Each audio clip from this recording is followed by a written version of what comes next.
Okay, good afternoon, everyone. And before I begin speaking, I want to also introduce some other people that are here with me, and hope I'm pronouncing the names right because I've seen handwritten part of it.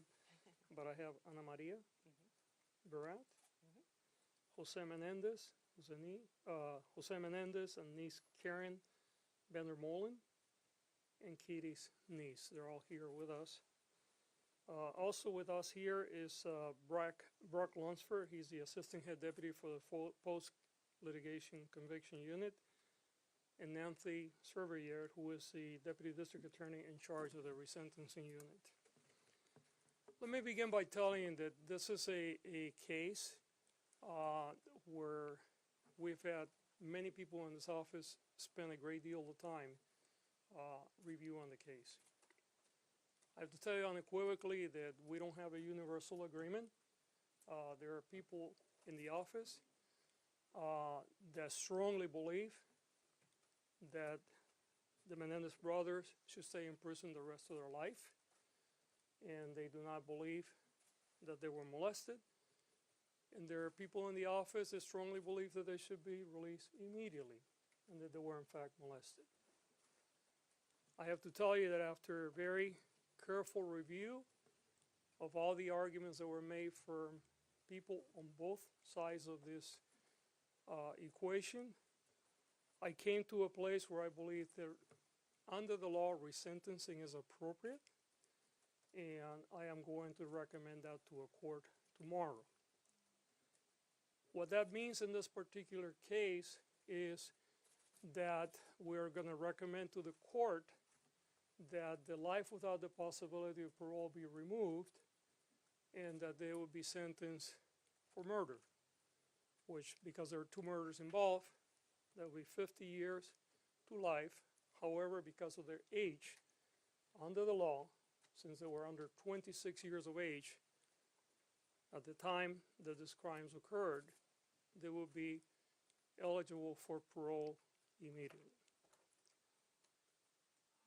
The teams that have worked on this, on the resentencing side of it, have spent literally probably hundreds of hours by now looking at this case. These cases were originally presented on the habeas side of it, which I'll explain in a moment what that is, last year, and then the request for a prosecutor-initiated resentencing occurred earlier this year. And there have been people in this office working in these cases from the very beginning, as well as many other cases that we have. The reason why I'm here today and why I came in front of all of you about 10 days ago is because there was a more recent documentary about the case that again brought a tremendous amount of public attention. And we know there have been other documentaries, so this is not the first, this is the more recent one. And frankly, our office got flooded with requests for information. And even though this case was already scheduled to be heard in late November, I decided to move this forward because, quite frankly, we did not have enough resources to handle all the requests. And one of the things that I thrive to do in this office is to be very transparent in everything that we do. In this case, we review the prison files. And you have to understand that the way the process works, when you're talking about a resentencing under the law, it really focuses not necessarily on what the original crimes were, but it focuses on, has the person been rehabilitated, number one, and number two, can they be released safely into the community? Under that rubric, since I've been in office, we have resentenced over 300 people, including 28 for murder. Only 4 have reoffended. If that was a regular recidivism rate in this country, we would be the safest nation in the world, but we know that it's not. In fact, somewhere between 40 and 50% of the people that go to prison reoffend and get rearrested. and that's why we have so many problems. However, when you look at the case of the Menendez brothers, you see two very young people. One was 19 and the other was 21 when they committed these horrible acts. And I want to underline, they were horrible acts. There is no excuse for murder. And I will never imply that what we're doing here is to excuse that behavior. Because even if you get abused, the right path is to call the police, seek help. But I understand also how sometimes people get desperate. We often see women, for instance, that have been battered for years, and sometimes they will murder their abuser out of desperation. And I do believe that the brothers were subjected to a tremendous amount of dysfunction in the home and molestation. But they went to prison for life without the possibility of parole, which meant that certainly under the law at that time, they had no hopes of ever getting out. They could have done what many other people do, which is basically said, you know what, I'm here for the rest of my life, so I'm going to do whatever. I'm going to misbehave, I'm going to join gangs, I'm going to live the life of the prison. But they never did that. To the contrary, even though they didn't think that they would ever be let free, they engaged in a different journey. A journey of redemption and a journey of rehabilitation. And often the people that begin their journey of rehabilitation and redemption in prison is often very internal. And what they do, and one of our lawyers pointed out this today, is usually the path is people try to further their education, do things for self-improvement, which the brothers have done, by the way. But it's more unique or less usual, I guess, when people not only do that, but they also begin to engage in ways to make life for others better. And in this case, the brothers have been doing so for a very long time. Creating groups to deal with how to address untreated trauma. Creating groups to deal with other inmates that have physical disabilities and may be treated differently. Even in one case, Lyle negotiating for other inmates as to the conditions that they live under during prison. And all this was done by two young people, now they're not as young, that had no hopes of ever getting out of prison. They have been in prison for nearly 35 years. I believe that they have paid their debt to society, and the system provides a vehicle for their case to be reviewed by a parole board, and if the parole concurs with my assessment, and it will be their decision, they will be released accordingly. I must underline, however, this case will be filed in court tomorrow. The final decision will be made by the judge. The court has to agree with my conclusion that they deserve to be resentenced. It is very possible that there may be members of this office that will be present in court opposing the resentencing. And they have a right to do so. And we encourage those that disagree with us to speak, and the court is the appropriate place to do it. We certainly feel we're very sure not only that the brothers have rehabilitated and that they will be safe to be reintegrated in our society, but that they have paid their dues, not only for the crimes that they committed, but because of all the other things they have done to improve the life of so many others. So, again, we will be filing for resentencing tomorrow.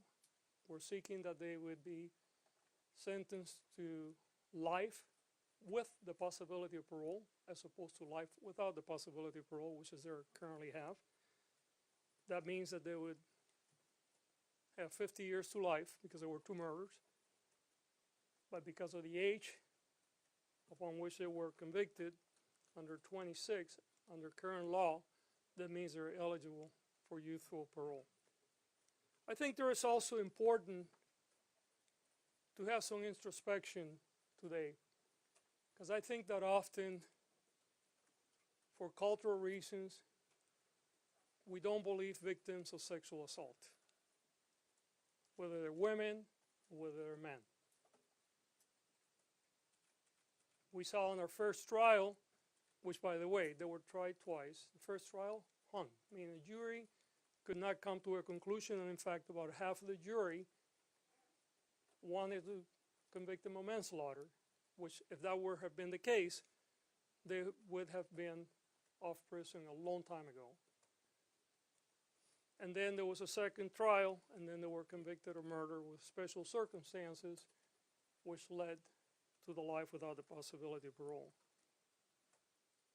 But it's salient to understand that our own implicit and sometimes explicit bias around sexual abuse and sexual assault often leads us to severe injustices in our community. And I want to speak to those that are victims of sexual assault now, whether you're a man or a woman. Know that we're here for you. If you're a victim of sexual assault in this community, and by that we're talking about LA County, not just LA City, you can come for help.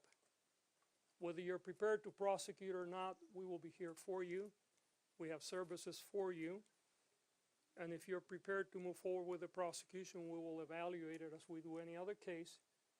And if we believe that the evidence is there to present a credible case in front of a jury that can be proven beyond a reasonable doubt, we will proceed accordingly. You do not have to suffer alone. You don't have to keep it to yourself. And help is here unconditionally. I'm going to say a few words in Spanish because I know there's tremendous amount of interest from the Spanish media, and I know that there are going to be other speakers today, and then we're going to open it up for questions. Primero que nada, quiero dar las gracias a todos por estar aquí hoy. Estamos hablando del caso de los hermanos Menéndez. Este fue un caso donde 2 hermanos, uno de 19 y uno de 21 años, asesinaron a sus padres más de 3 décadas atrás.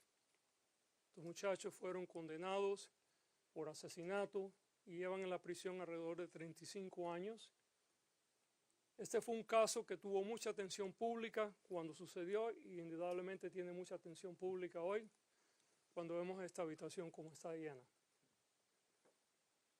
La razón por la que nosotros estamos buscando que la Corte reevalúe la sentencia original es la siguiente. Bajo la ley de California, cuando una persona es acusada de un crimen, ese crimen puede ser reevaluado si la persona lleva muchos años en la cárcel o la prisión y enseña que se ha rehabilitado y que puede ser reintegrado en la comunidad sin causar peligro para el resto de nosotros. En el caso de los hermanos Menéndez, nosotros hemos revisado el caso y creemos, número 1, que se han rehabilitado y número 2, que pueden ser reintegrados en la comunidad sin causar peligro para el resto de nosotros. Es importante notar que este es un caso de 2 muchachos que tenían 19 y 21 años, que probablemente fueron no solamente acosados por su familia, pero posiblemente también fueron molestados sexualmente. Aunque no hay excusa ninguna para los crímenes que ellos cometieron, reconocemos también que habían ciertas condiciones que pueden haber creado esta situación.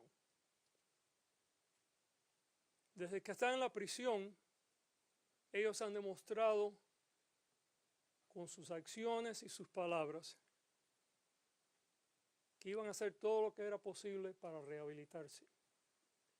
No solamente ellos hicieron cosas para mejorar su vida personalmente, pero también tomaron parte en muchos programas y crearon programas para ayudar a otros prisioneros. Hicieron todo esto durante un tiempo donde ellos no creían que iban a salir de la cárcel por el resto de su vida, porque su sentencia era de vida sin la posibilidad de salir de la cárcel.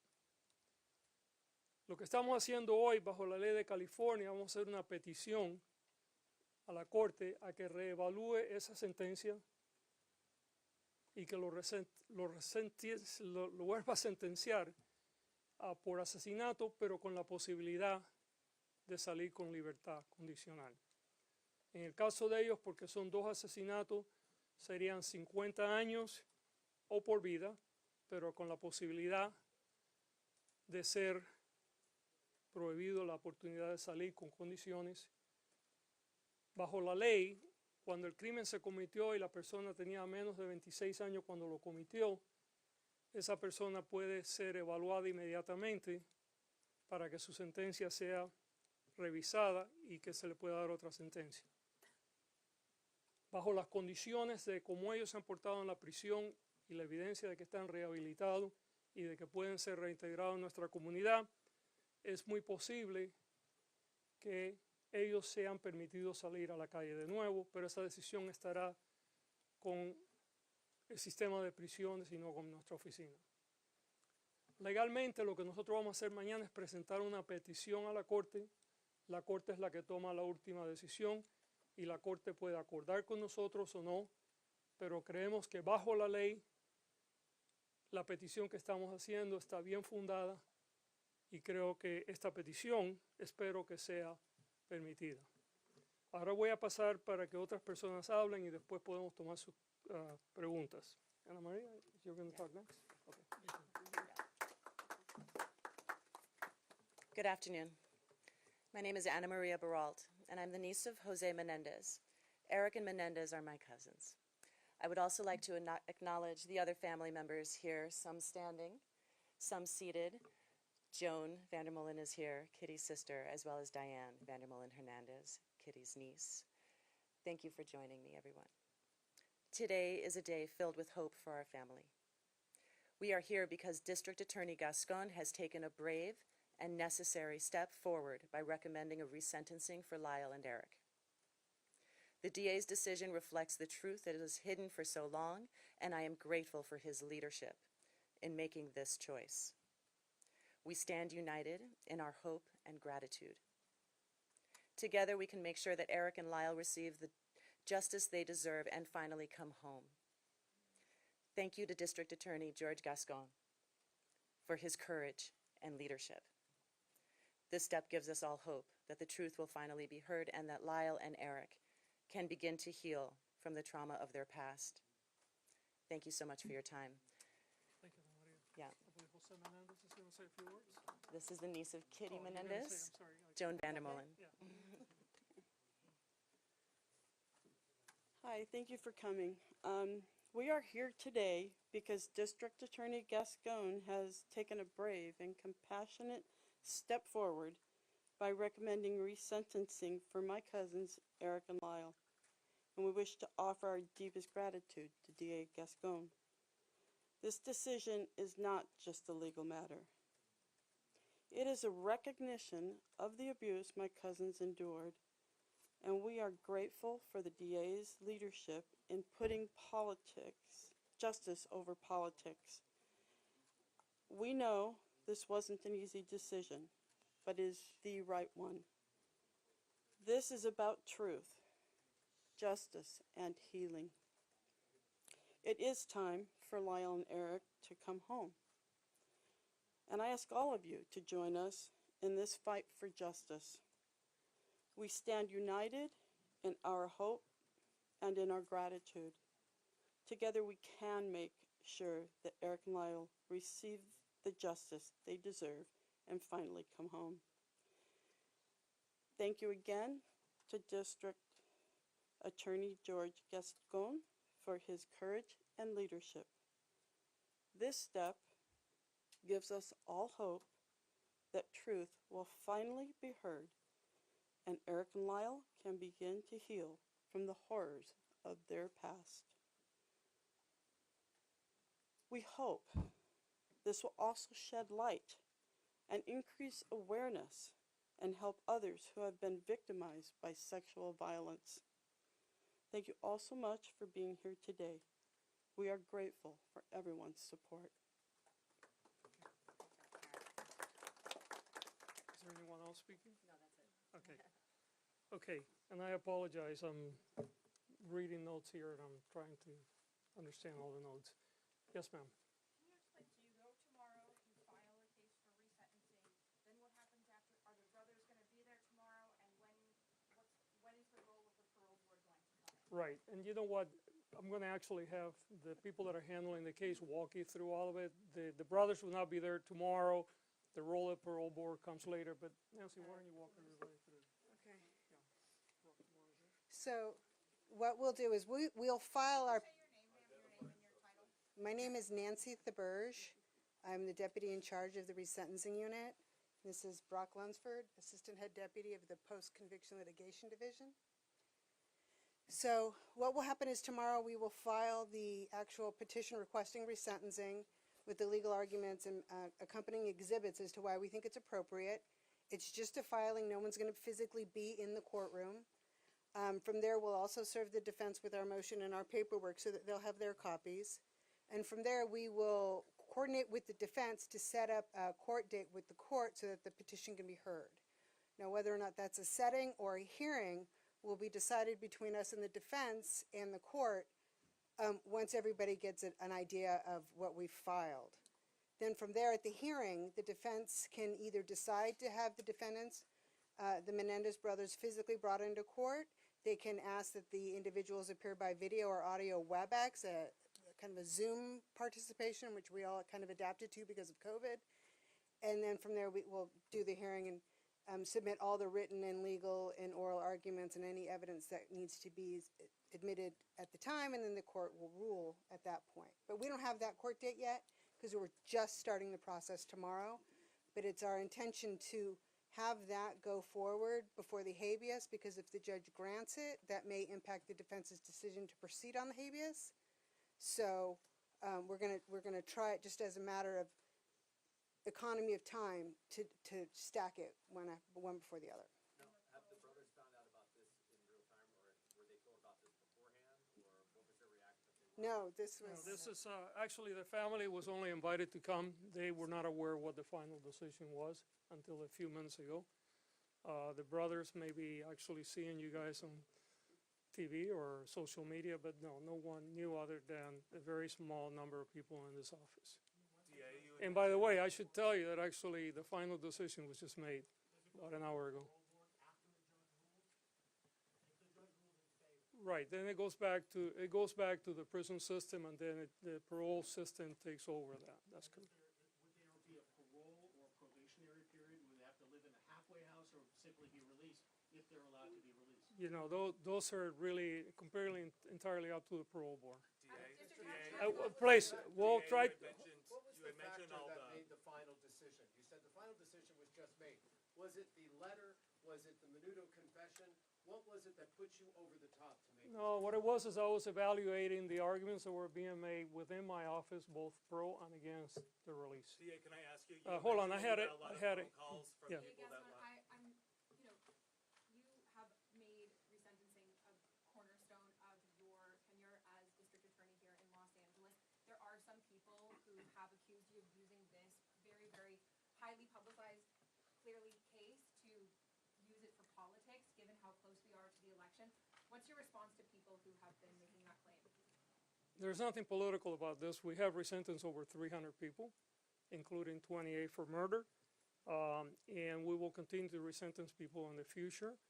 And that's all I can tell you. But DA, question, Yes, how sir. has your bid for Excuse me, re-election please. You're interrupting. Everyone's interrupted. I'm just No. wondering how your bid for re-election. Yes, please. Yes. Could the brothers be home by Thanksgiving? I don't know the answer to that.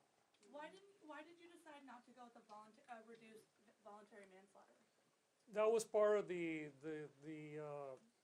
process that I was still going through up until a couple hours ago. I don't believe that that a manslaughter would have been the appropriate charge given the premeditation that was involved in the murders. I believe that these were clearly murders that were premeditated.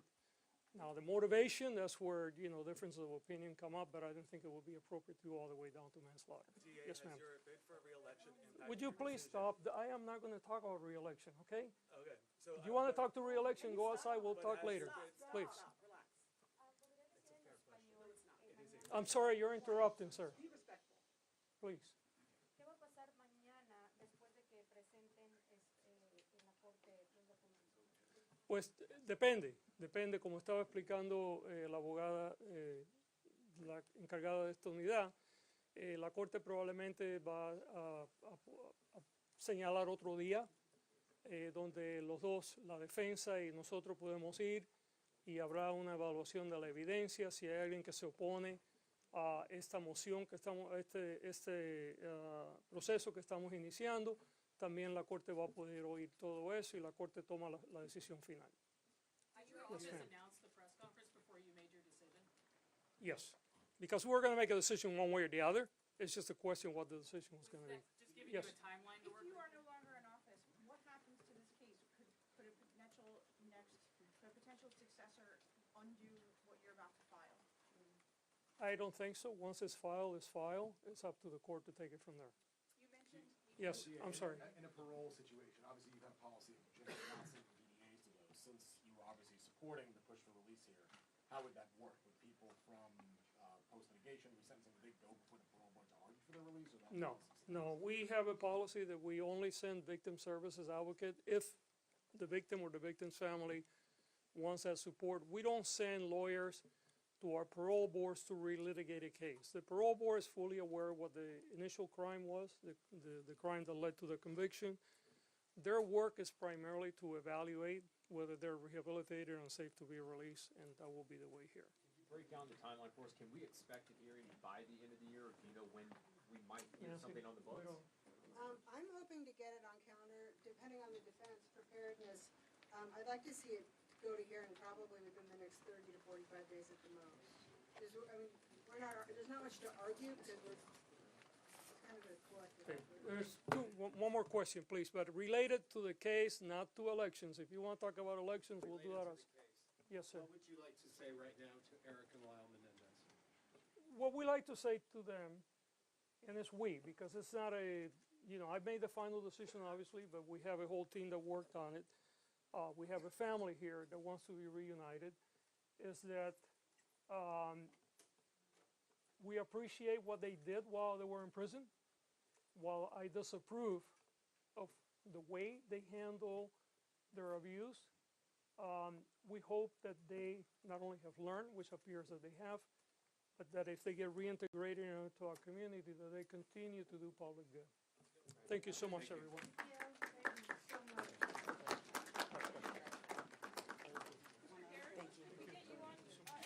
Sit down.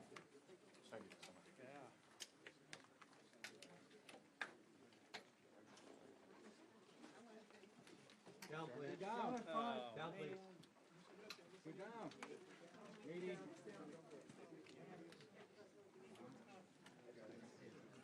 Down in front.